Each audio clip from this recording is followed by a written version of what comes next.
তার চাহিদা মেটার পর, তার প্রয়োজন ফুরিয়ে যাওয়ার পর আমার সাথে 2 মিনিট বসে ভালো করে কথা পর্যন্ত বলেন। মানুষটা ঢাকায় থাকে তার কাজের জন্য, মাসে 2 বার আসে বাড়িতে মায়ের সাথে দেখা করার জন্য। যখনই সে আসে রাত 11টা থেকে 12টার মধ্যে বাসায় ঢোকে। তারপরে সে তার মায়ের সাথে কিছু সময় গল্প করে, ফ্রেশ হয়, খাবার দাবার খেয়ে 1টার দিকে সে ঘরে আসে।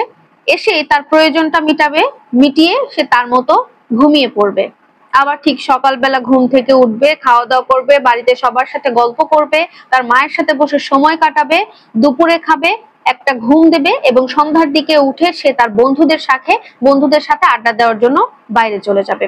সেখান থেকে ফিরে এসে আবারও মায়ের সাথে বসে গল্প করবে এবং খাওয়া দাওয়া করে আবারও মায়ের সাথে গল্প করে তারপরে সে আবারও সেই 1টার দিকে বিছানায় যেয়ে ঘরে গিয়ে তার প্রয়োজন মিটিয়ে ঘুমিয়ে ভোরবেলা উঠে সে আবারও সেই ঢাকার উদ্দেশ্যে রওনা দেয় তার কাজের জায়গায়। এইটাই আমার স্বামীর জীবন চিত্র। আমি যে তার স্ত্রী, এভাবেই আমাকে সংসার করে যেতে হচ্ছে। সে যখন বাসায় আসতো তার হাতে 2টো ব্যাগ ভর্তি থাকতো। সে ব্যাগের মধ্যে কি আনতো সেটা বলার মতো ক্ষমতা আমার নেই, কারণ আমি আজ পর্যন্ত সে ব্যাগ 2টো ধরারও সাহস পাইনি। সে আমার জন্য কখনো কোনো কিছু নিয়ে আসতো না। সে ব্যাগ 2টো নিয়ে এসে সরাসরি তার মায়ের ঘরে ঢুকতো এবং ব্যাগে খাবার আনতো প্রচুর, এটা আমি বুঝতে পারতাম। আরো কি আনতো সেটা আমি জানি না, কিন্তু একটা খাবারও আমাকে দিত না। তার মায়ের কাছে সবকিছু দিত। তার মা যদি মনে করতো এটা আমাকে দেওয়া যাবে, আমাকে দিতে চায়, তাহলে সেখান থেকে 2টো দিলে সেটা আমি নিতাম। তাছাড়া আমাকে আমার স্বামী কোনোদিনও হাতে নিয়ে এসে বলেনি যে এটা তোমার জন্য এনেছি বা এটা তুমি বাড়ির সবাইকে ভাগ করে দাও। এমনটা সে কখনো করেনি। সে সবসময় সবকিছু তার মায়ের সাথে শেয়ার করেছে, তার মাকে সবকিছু দিয়ে। আমার ভালো লাগা, আমার খারাপ লাগা আমার স্বামীর এগুলোর তোয়াক্কাই করে না। আমার কি ভালো লাগে, কি খারাপ লাগে, এগুলো সে আজও কিছুই জানে না। মানুষটাকে অনেকবার বুঝিয়েছি যে এভাবে থাকতে আমার ভালো লাগে না। তুমি যেখানে কাজ করো সেখানে না হয় একটা ছোট্ট বাসা নাও, দুজনে একসাথে থাকি। এতদিন পর আসো, একটু সময় দিতে পারো না? আমার ভালো লাগে না এভাবে।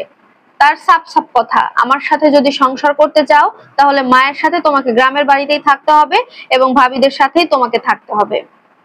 আমার ভাসুর ছিলেন, আর ভাসুরের স্ত্রী সেও আমাদের সাথেই থাকেন। আমরা বর্তমানে 3 জন থাকি এবং আমার ভাসুরের 2টো ছেলে মেয়ে আছে। সেখানে থেকে আমার তাদের সমস্ত কাজকর্ম করতে হয়। আমি নির্বিঘ্নে সে সমস্ত সবকিছু করে দেই, কিন্তু তারপরে আমার স্বামী যখন বাড়িতে আসে আমার যা, আমার শাশুড়ি সবাই মিলে আমার নামে মিথ্যে মিথ্যে কথা বলতে থাকে। আমার স্বামী সবসময় বলতো আমার সাথে সংসারে থাকতে হলে তোমাকে আমার মা ভাবির খেদমত করে তারপরে থাকতে হবে, তাছাড়া কিন্তু সম্ভব নয়। আর আমি প্রয়োজন অনুযায়ী তোমাদের সাথে দেখা সাক্ষাৎ করে আসব। আমি জানি না কেন আমার জীবনটা এমন হয়ে গেল। আমি সত্যি অনেক একা। আমার মনের দুঃখ কষ্ট বলার মতো আমার পাশে একটা মানুষও নেই। আমি কিভাবে কাটাবো আমার সারাটা জীবন আমি জানি না। প্রিয় দর্শক, এই স্টোরিটি ছিল একটা আপুর জীবনী কাহিনী। আপনাদের কাছে কেমন লেগেছে কমেন্টে জানাতে ভুলবেন না।